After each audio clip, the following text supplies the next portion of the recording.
माँ की ममता। हेलो माँ, मैं अंकित बोल रहा हूँ। कैसी हो माँ? मैं ठीक हूँ बेटे। ये बताओ तुम और बहू दोनों कैसे हो? हम दोनों ठीक हैं माँ। आपकी बहुत याद आती है।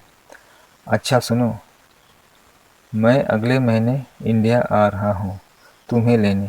क्या कहा बेटा? हाँ माँ, अब हम सब साथ ही रहेंगे। अंकित की पत्नी नीलम कह रही थी माँ जी को अमेरिका ले आओ, वहाँ अकेले बहुत परेशान हो रही होंगी। हेलो, सुन रही हो माँ? हाँ हाँ बेटे। बूढ़ी आंखों से खुशी की अश्रुधारा बह निकली। बेटे और बहू का प्यार नस नस में दौड़ने लगा।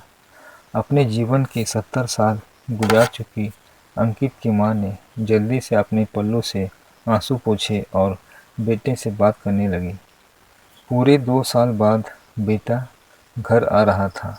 अंकित की माँ ने मोहल्ले भर में दौड़ दौड़ कर ये खबर सबको सुना दी। सभी लोग खुश थे कि चलो बुढ़ापा चैन से बेटे और बहू के साथ गुजर जाएगा। अंकित अकेला आया था।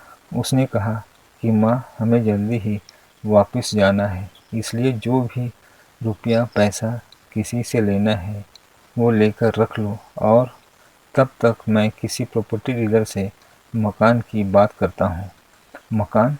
माँ ने पूछा। हाँ माँ, अब ये मकान बेचना पड़ेगा, वरना कौन इसकी देखभाल करेगा। हम सब तो अब अमेरिका में ही रहेंगे।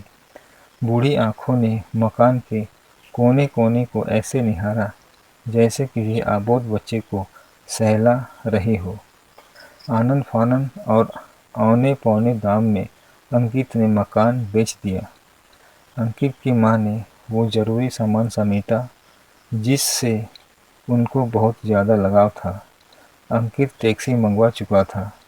एयरपोर्ट पहुंचकर अंकित ने कहा, माँ, तुम यहाँ बैठो, मैं अंदर जाकर सामान की जांच और बोर्डिंग और वीज़ा का काम निपटा लेता हूँ। ठीक है बेटे। अंकित की माँ वहीं पास की बेंच पर बैठ गई। काफ़ी समय बीत चुका था। बाहर बैठी अंकित की माँ बार बार उस दरवाजे की ओर देख रही थी जिससे अंकित गया था, लेकिन अभी तक बाहर नहीं आया। शायद अंदर बहुत भीड़ होगी, सोचकर बूढ़ी आंखें फिर से टकटकी लगाई देखने लगी। अंधेरा हो चुका था। एयरपोर्ट के बाहर गहमा गहमी कम हो चुकी थी। एयरपोर्ट के एक कर्मचारी ने बूढ़ी माँ से पूछा, माँ जी, किससे मिलना है? मेरा बेटा अंदर गया था टिकट लेने, वो मुझे अमेरिका लेकर जा रहा है। अंकित की माँ ने घबराकर कहा, लेकिन अंदर तो कोई पैसेंजर नहीं है। अमेरिका जाने वाली फ़्लाइट तो दोपहर में चली गई। क्या नाम था आपके बेटे का? कर्मचारी ने सवाल किया। अंकित। अंकित की माँ के चेहरे पे चिंता की लकीरें उभर आई। कर्मचारी अंदर गया और कुछ देर बाद बाहर आकर बोला, माँ जी, आपका बेटा अंकित तो अमेरिका जाने वाले फ़्लाइट से कब का जा चुका है क्या? अंकित की माँ की आंखों से आंसुओं का सैलाब फूट पड़ा। बूढ़ी माँ का रोम रोम काँप उठा। किसी तरह वापस घर पहुँची, जो अब बिक चुका था। रात में घर के बाहर चबूतरे पर ही सो गई।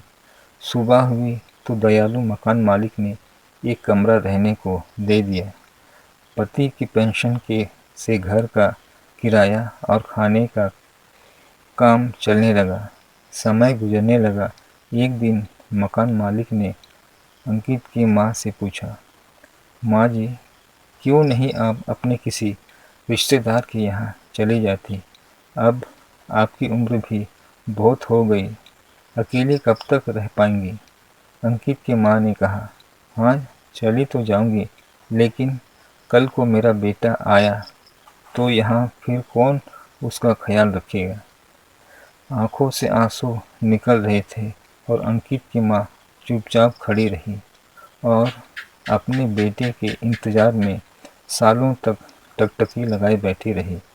कहते हैं माँ ईश्वर का दूसरा रूप होता है, इसलिए कभी माता पिता का दिल नहीं दुखाना चाहिए। शिक्षा।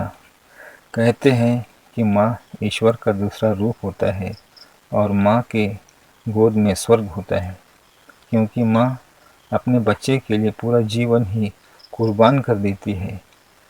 ठीक उसी प्रकार हमारा परमेश्वर पिता भी हम मनुष्यों से इतना प्यार किया कि उन्होंने अपना इकलौता बेटा दे दिया और हम पापियों के लिए सलीब पर अपना प्राण दे दिया। मित्रों, इस चैनल पर आप पहली बार आए हो तो चैनल को सब्सक्राइब करें, लाइक करें, शेयर करें। तो कहानी को वॉच करने के लिए आपका बहुत बहुत धन्यवाद।